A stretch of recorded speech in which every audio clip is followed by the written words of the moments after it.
n'est pas accessible pour le Sénégalais lambda, qu'on se dise la vérité. Non, pas pour toi, un grand journaliste comme toi, tu peux acheter le maillot. Pour nous, par exemple, un maillot du Sénégal, aujourd'hui, c'est quoi le défi? Le prochain Il coûte combien un maillot du Sénégal? Un maillot du Sénégal va 35. Plus de 30 000 par exemple pour le Sénégalais. Bon, on peut pas avoir aussi une équipe qui vaut des... copier-coller. Oui, mais bon. Oui, maintenant, qu'est-ce qu'il faut? On cherche l'accessibilité pour le Sénégalais. Et comment avoir l'accessibilité? C'est-à-dire, il faut quand même commencer à créer son propre produit. Il faut Justement, oui, de ce côté-là, oui. Oui, Charles, je pense que c'est le moment de féliciter cette initiative, cette émission, qui est vraiment à féliciter. Parce qu'au-delà même de la victoire, maintenant, il faudrait qu'on s'asseye pour discuter les fruits de la victoire. Les fruits de la victoire. Comment se répartir les fruits de la victoire. Et fort heureusement qu'on a un ministère maintenant qui est ministère de la culture, de l'artisanat, du tourisme. Je pense que si on trouve vraiment un terrain d'entente entre ce ministère et le ministère en charge des sports, s'ils travaillent ensemble, on doit pouvoir nous sortir quelque chose de concret. Aujourd'hui, le secteur privé national devrait être impliqué dans la rentabilité de la visibilité du Sénégal, dans le pouvoir s'approprier les retombées économiques de la CAN. Vous avez parlé des maillots, oui, mais combien de touristes qui, au moment de rentrer chez eux, veulent rentrer avec un maillot, les porte-clés, maillot du Sénégal, porte-clés, mais tout ça, si ça a été emporté, on aurait pu travailler là-dessus pour que vraiment tout ce que les gens vont sortir du Sénégal, ce soit vraiment des choses made du Sénégal. Et pour cela, monsieur le directeur, oui. Excusez-moi de vous interrompre, mais il y a un fameux chant aujourd'hui que tout le monde fredonne. Mais pourquoi on ne monétise pas ça sur les téléphones? Et pourquoi on le fait pas? Et s'il n'y a pas un problème de droit d'auteur, c'est ton artiste. C'est le chant que Gana Gueye, avec ça, Gana Gueye, communié au palais, là. Sénégal, je sais pas quoi. Bon, je sais pas chanter. J'ai même pas une belle voix pour ça. mais quand j'écoute ce chant, aujourd'hui, il est fredonné par 18 millions de Sénégalais. Oui. Je dis, mais si mon opérateur téléphonique me mettait ça aujourd'hui, je le prends. Exact.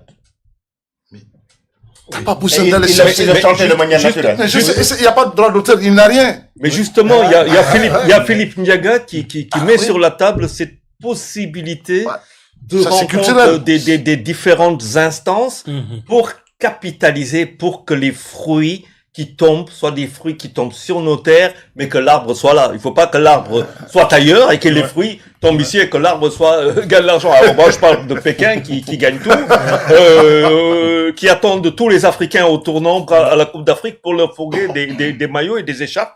Et justement, c'est des retombées. On sait que cette équipe, elle va aller à la Coupe du Monde. Dès à présent, est-ce que ça, comme tu étais sur une bonne lancée? Oui, mais pendant même qu'on était au Maroc, oui, il y a les JO qui arrivent. Pendant qu'on était au Maroc, qu'est-ce qui a été fait pour la visibilité du Sénégal pendant qu'on était au Maroc? Dans le football aussi, il y a l'avant, le pendant et l'après. Et surtout, nous, les opérateurs économiques, les décideurs, c'est surtout l'après en cas de succès, il y a tout un travail à faire. Maintenant, on est dans l'euphorie, on a gagné et après. Et après? La gestion des succès, Malik. Alors on va aller très vite. Il nous reste alors. Je tiens d'abord à te remercier. Mais on n'en a pas encore fini. Il reste les investissements. Oui. La manière dont s'est déroulée cette émission, je pense que l'approche n'était pas mal. C'est-à-dire tous ceux qui vont écouter vont quand même prendre quelque chose dedans et puis ils vont en bénéficier tout seuls. Oh, ne me pousse pas à faire le malin. Hein. Voilà, mais parce que je me disais, bon, Charles a toujours la même manière rhétorique de faire, mais là, je crois qu'il est en train de sortir. Parce que aussi ça permet d'aider quand même l'État. L'État attend de tous, que ça soit Charles ou autre, que les choses se disent et qu'il essaie de en récolter. Donc, dans cette émission, vous avez quand même pu récolter, sortir des choses que maintenant, ceux qui veulent chercher à apprendre, prendront. Et puis, c'est comme ça. Maintenant, pour revenir sur ta question. Alors, la question, c'est 8 hôtels, 5 étoiles au Sénégal. Je pensais qu'il y en avait 30. Bon, c'est vrai que j'ai jamais compté. Et même il dit que c'est que de nom. Lui, il pensait qu'il parlait de 8 étoiles. Entre nous, je suis rentré dans des hôtels 5 étoiles. Je me suis posé beaucoup de questions quant à la qualité de service. Mais il y a 8 hôtels 5 étoiles. Alors, disons, on va faire ça. Il y en avait 2. On va faire ça Je parlais de Radisson et puis alors, il va falloir aller voir Radisson. Alors, pour la publicité. Dernière question, on est sur la dernière question. Sur les investissements. Les investissements. Tout à l'heure, Abdoulaye a parlé de curiosité. Il y a de plus en plus de clubs qui s'intéressent au Sénégal, qui veulent investir ici. On a vu Metz le faire, on avait vu Saint-Etienne aussi à un moment. Est-ce qu'aujourd'hui, les investissements qui doivent être faits, il y a de l'argent qui va tomber, il faut désengorger Dakar.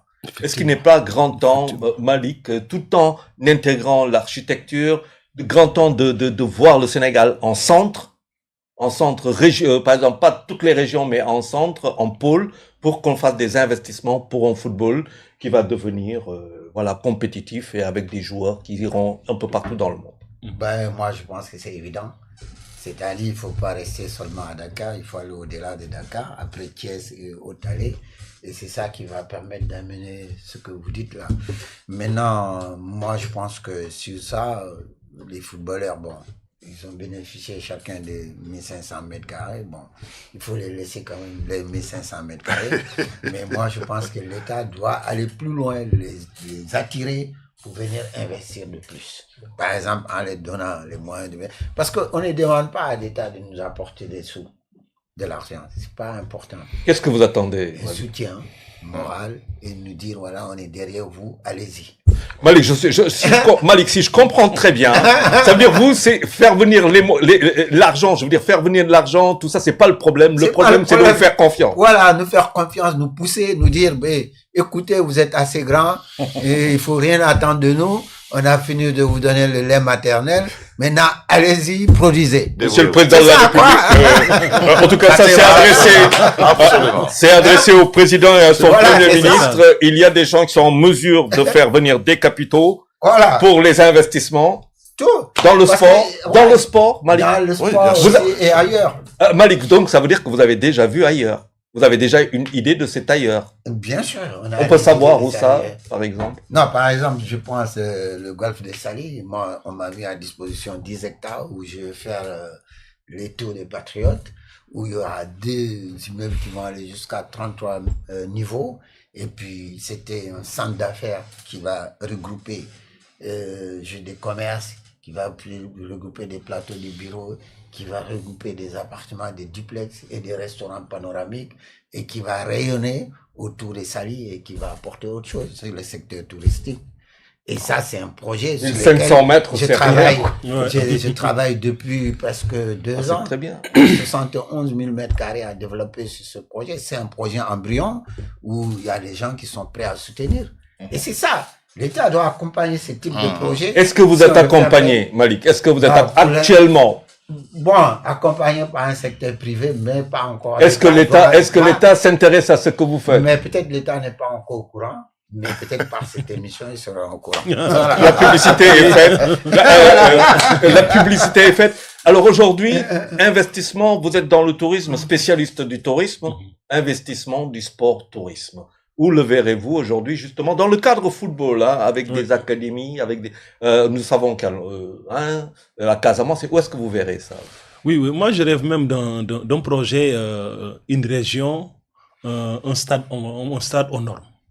Si on parvenait à avoir 14 stades aux normes dans chaque région. Après, tu organises la Coupe du Monde. Et on sait, avant même la Coupe du Monde, on sait que le Sénégal est limitrophe de beaucoup de pays. Par exemple, un bon stade en Casamance, sur Kolda, Ziguinchor, il y a la Guinée-Bissau qui pourrait venir s'entraîner, ou il y a la Gambie avec certains championnats. Et quand on a un stade aux normes, et ça attire des équipes, ça attire le championnat local, forcément ça attire des hôtels. Et on fera en sorte que d'inviter aussi le secteur privé national pour qu'ils anticipent au même moment qu'on a ces projets que des hôtels soient construits. Et à la limite, quand les hôtels sont construits, mais c'est toute une économie qui va se mouvoir dedans.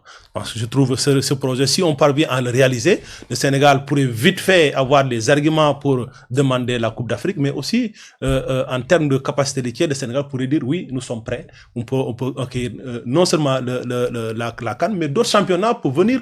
Et aujourd'hui, certains championnats peuvent se jouer au Sénégal si on sait que la disponibilité est là. Mais le fait qu'on n'a pas de disponibilité, ça nous handicape sur plusieurs choses. Alors, la CAF a décidé de la mort du CHAN de manière unilatérale, de la Coupe d'Afrique tous les 4 ans. Est-ce qu'il n'est pas temps, peut-être justement par rapport à ces investissements qui pourraient arriver, que la CEDEAO et son tournoi, par exemple, tous les 2 ans, la CEDEAO, voire l'UEMOA et voir la CEDEAO, ne serait-ce qu'au niveau, d'équipe locale.